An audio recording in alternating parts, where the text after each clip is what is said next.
Bonjour et bienvenue. Je suis Cécile Demeyer et j'anime ce podcast qui démocratise l'investissement dans des articles de luxe neufs et d'occasion. Oui, on parle bien de sacs, de chaussures, de bijoux, de vêtements ou encore d'accessoires de luxe dont les rendements sont juste exceptionnels. Mais attention, on ne se lance pas n'importe comment sur ce marché particulier. Sur les réseaux, j'ai pu observer que certains contenus mettaient en avant le fait d'investir dans des articles de luxe d'occasion en Asie car ils y sont vendus moins cher. Et c'est totalement vrai, les prix sont la plupart du temps plus bas que chez nous. En seconde main, il y a de quoi franchement perdre ses moyens face à ces bonnes affaires. Est-ce un bon plan pour autant? C'est ce que nous allons voir dans cet épisode de prévention. Si vous êtes en déplacement dans l'un de ces pays d'Asie, comme par exemple le Japon, la Chine, pourquoi ne pas en profiter pour aller dénicher des pépites de luxe en seconde main à des prix exceptionnels?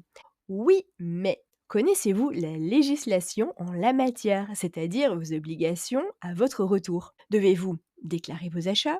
Devez-vous payer des frais de douane? Devez-vous payer la TVA?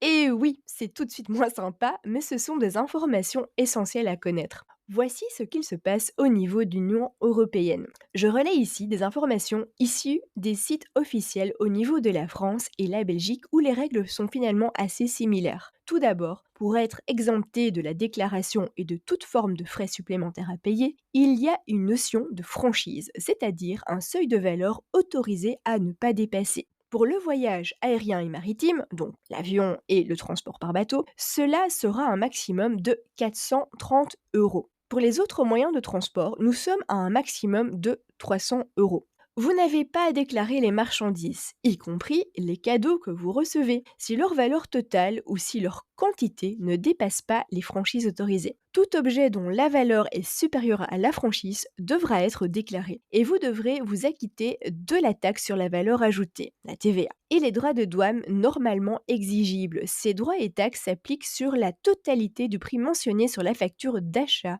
ou sur la valeur des marchandises estimées au gré à gré. Donc si vous n'avez pas la facture d'achat, attention ici. Lorsque vous importez plusieurs objets simultanément, les franchises sont accordées dans les limites de valeur autorisées, les marchandises en surplus étant taxées. Donc tout simplement, ça veut dire quoi? Ça veut dire que du montant total, on va déduire en fait cette franchise et vous aurez des obligations sur le surplus.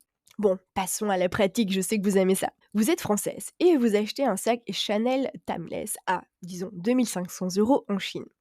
Vous devrez déclarer l'achat et payer environ 500 euros de supplément. Le coût total de votre acquisition ne sera alors plus de 2500, mais bien de 3000 euros. Voilà pour ce qui est du cas du voyage. Bon, après, peut-être que certaines me diront, oui, mais après, si on ne déclare pas, il n'y a pas de problème. Chacun fait ce qu'il veut, mais après, si vous êtes arrêté et qu'il y a un contrôle, ben, au moins, vous savez ce que vous pouvez encourir, c'est-à-dire des problèmes et des poursuites. Alors, voilà pour ce qui en est du cadre du voyage. Mais qu'en est-il de l'achat en ligne depuis nos pays européens vers un pays d'Asie? Vous êtes confortablement installé dans votre canapé et vous repérez sur ce site de revente un bijou Hermès à 180 euros en Chine. Waouh, top, vous êtes en dessous des 300 euros et même des 430 euros de la franchise. Vraiment?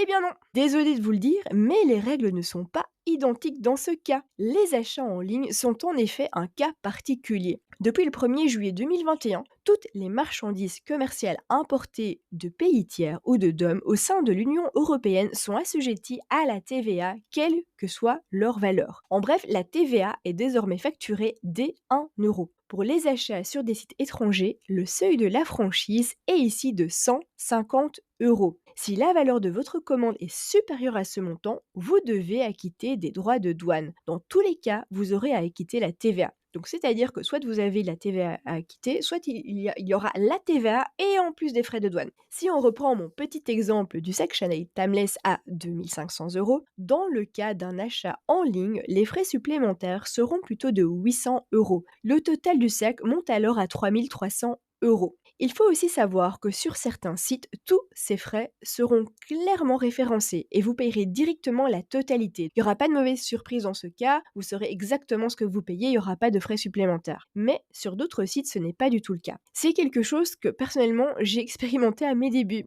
Donc à l'époque, j'avais déniché sur eBay un sac Louis Vuitton modèle Alma vintage dans un état magnifique. Il venait du Japon et son prix il était je pense, entre 100 et 200 € moins cher qu'en Europe à l'époque. Oui, parce qu'évidemment à mes débuts, malheureusement, je ne faisais pas de tableau de centralisation, donc je n'ai plus les chiffres exacts. Mais quelle ne fut pas ma surprise lorsqu'à la livraison, la poste me réclame des frais de douane et taxes à payer. Et là, franchement, l'excitation d'avoir fait une bonne affaire était retombée, elle avait presque disparu et ça a laissé la place à de la déception, malgré le fait que le sac était magnifique. Parce que le prix final que j'ai payé avec ces frais supplémentaires n'était pas du tout mon objectif de base. Et en investissement, cela a toute son importance pour maximiser les profits ensuite. Donc vous l'aurez compris, dans les deux cas de figure, lors d'un voyage ou lors d'un achat en ligne dans un pays d'Asie, vous avez tout intérêt à bien faire vos calculs afin de ne pas être surpris par des frais supplémentaires. Une fois que ces spécificités sont acquises, il y a bien entendu de belles affaires à réaliser dans les pays d'Asie, je dis pas le contraire. Mais j'espère que cet épisode vous aura au moins informé sur ces règles à connaître, qui en fait c'est plutôt opaque, je me rends compte. Si vous avez apprécié l'épisode et son contenu, n'hésitez pas à le partager pour que simplement d'autres personnes soient informées de cette spécificité lorsqu'on achète en Asie. Vous pouvez aussi me laisser évidemment toujours une note 5 étoiles, un commentaire, ça me fera plaisir et en plus ça mettra un peu plus le podcast en avant.